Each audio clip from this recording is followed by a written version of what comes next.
పౌర్ణమి శుభాకాంక్షలు. అందరికీ సూర్య భగవాన్ ఆశీస్సులు ఉండాలని కోరుకుంటున్నాము. Please subscribe Lavanya భూనా. రథసప్తమి నాడు ఆకాశం అంతా నక్షత్ర మండలం రథాకారంలో ఉంటుంది. అందుకని దానికి రథసప్తమి అని పేరు. ప్రతి సప్తమి తిథి నాడు సూర్యకాంతి చాలా విశేషంగా ఉంటుంది.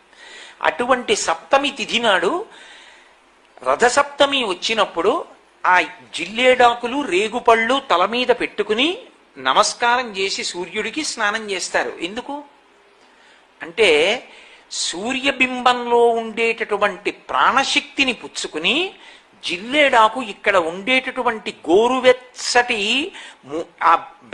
ఆ బ్రహ్మస్థానము నుండి ఆ లోపలికి ప్రసారం చేస్తుంది. దానివల్ల ఎదర వచ్చేటటువంటి విశేషమైనటువంటి వేడిని తట్టుకోవడానికి కావలసిన శక్తి వస్తుంది.